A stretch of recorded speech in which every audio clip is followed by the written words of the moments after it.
ముందుగా క్రీస్తునామమున మీ అందరికీ వందనాలు తెలియజేసుకుంటున్నాను. యేసే దేవుని కుమారుడని ఇంతవరకైతే ఏమన్నాడు? లేదు, యేసు దేవుని కుమారుడు కాదు, అతడు మెస్సియా కాదు అని చంపుతూ చెరసాలలో వేస్తూ వచ్చిన ఆ సౌలు ఇప్పుడేమంటున్నాడంట? పరిశుద్ధాత్మ పూర్ణుడై దేవుడు బయలుపరిచిన దాన్ని వెంటనే అందరికీ బయలుపరచాలి, దేవుని పనిలో నేను ఉండాలి, క్షణము కూడా నేను వేస్ట్ చేయకూడదు, వృధా చేయకూడదని వెంటనే సమాజ మందిరంలోనికి వెళ్ళి యేసే దేవుని కుమారుడు అని ప్రకటిస్తూ వచ్చాడండి. వినిన వారందరూ విభ్రాంతి నొంది యెరూషలేములో ఈ నామమును బట్టి ప్రార్థన చేయు వారిని నాశనము చేసిన వాడితడే కాడా? వారిని బంధించి ప్రధాన యాజకుల యొద్దకు కొనిపోవుటకు ఇక్కడికి కూడా వచ్చి ఉన్నాడని చెప్పుకొనిరి. ఏమన్నారంట? సమాజ మందిరంలో ప్రజలు ఉన్నారు కదా, ఆ ప్రజలందరూ సౌలు యేసే దేవుని కుమారుడు అని చెప్తా ఉంటే ఆశ్చర్యపోయారంట. ఏంటిది ఆశ్చర్యం? ఇతనే కదా యెరూషలేములో ఆ యేసే దేవుని కుమారుడని ప్రకటిస్తున్న వారిని, క్రైస్తవులమని చెప్పుకుంటున్న వారిని, క్రీస్తుని గురించి ప్రకటిస్తున్న వారందరినీ ప్రధాన యాజకుల యొద్దకి ఈడ్చుకొని పోయిన వాడు ఇతడు కాదా? అందరినీ నాశనం చేసుకుంటూ వచ్చిన వాడు ఇతడు కాదా? చెరసాల్లో వేసి వచ్చిన వాడు ఇతడు కాదా? అది చాలదనుకోకుండా పత్రికలు తీసుకొని అధికారంగా ఆర్డర్స్ తీసుకొని దమస్కు పట్టణంలోని కూడా నాశనం చేయడానికి, దమస్కు పట్టణంలో ఉన్న క్రైస్తవులను నాశనం చేయడానికి వచ్చిన వాడు ఇతడే కాడా? ఇతడేంటి?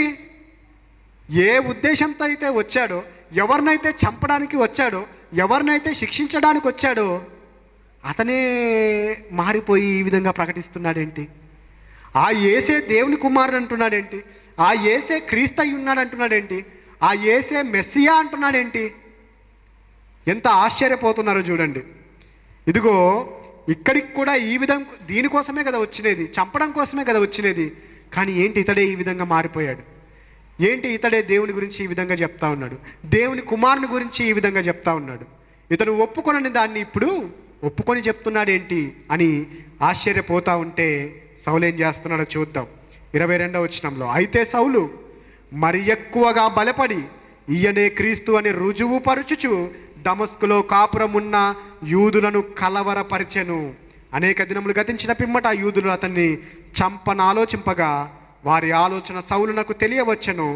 వారు అతన్ని చంపవలనని రాత్రింబగళ్ళు ద్వారముల యొద్ద కాచుకొని చుండిరి. చూడండి, యేసుక్రీస్తు వారి గురించి ఈ విధంగా చెప్తా ఉంటే ప్రజలంతా ఆశ్చర్యపోయి ఇతడేంటి ఈ విధంగా చెప్తున్నాడు, ఇతడేంటి ఈ విధంగా చెప్తున్నాడని వాళ్ళు ఆశ్చర్యపోతుంటే సౌలు ఏం చేస్తున్నాడంట? మరింత బలపడుతున్నాడు క్రీస్తులో.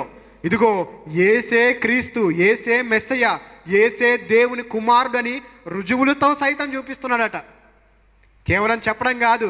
ఇదిగో ధర్మశాస్త్రంలో అబ్రహాము ఏమని చెప్పాడు, మోషే ఏమని చెప్పాడు, అబ్రహాముకి ఏ వాగ్దానం ఉంది, మోషే ఏ ప్రవక్తను గురించి చెప్పాడు, దావీదుకు ఏ వాగ్దానం ఉంది, ఏ సంతానం గురించి చెప్పాడని చెప్తూ వచ్చి యేసు ఆ సంతానమే, యేసు ఆ దావీదు కుమారుడు, యేసు మన కోసం నియమింపబడిన రాజు, యేసే మెస్సియా, యేసే క్రీస్తు అని మరింత బలపడుతూ చెప్తూ వస్తుంటే ఇప్పుడు ఎవరికి మండుతుందో తెలుసా?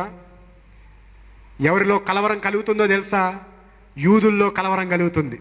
ఎవరైతే పంపించారో చంపేయమని, ఎవరైతే శిక్షించమని, చెరసాలకు ఈడ్చివేయమని పత్రికలు ఇచ్చి పంపించారో వాళ్ళకి మండుతుంది ఇప్పుడు. ఇతను కూడా యేసే దేవుని కుమారుడు అంటున్నాడేంటి, యేసే రక్షకుడు అంటున్నాడేంటి, యేసే పాప విమోచకుడు అంటున్నాడేంటి? ఇతన్ని చంపేయాలి అని కుట్ర పంతా ఉన్నారంట. అనేక దినములు గతించిన పిమ్మట యూదులు అతన్ని చంపనాలోచించి ఏం చేస్తారంటే తెలుసా? రాత్రింబగళ్ళు ద్వారముల యొద్ద కాచుకొని ఉన్నారట. ఎప్పుడెప్పుడు దొరికితే ఎప్పుడెప్పుడు చంపేద్దామా అని. ఈ విషయము శిష్యులకు తెలియవచ్చింది, అతనికి తెలియవచ్చింది. అంటే అవును, నన్ను చంపడానికి ద్వారముల యొద్ద అంటే డోర్ల దగ్గర ఎదురు చూస్తూ ఉన్నారు. బయటకు వచ్చేటప్పుడు చంపుదామా, లోపలికి వెళ్ళేటప్పుడు చంపుదామా అన్నంతగా కసితో యూదులు ఎదురు చూస్తూ ఉన్నారు. తనకు తెలియవచ్చింది, శిష్యులకు అంటే సంఘంగా ఏర్పాటైన వాళ్ళకు కూడా ఆ విషయం తెలియవచ్చింది.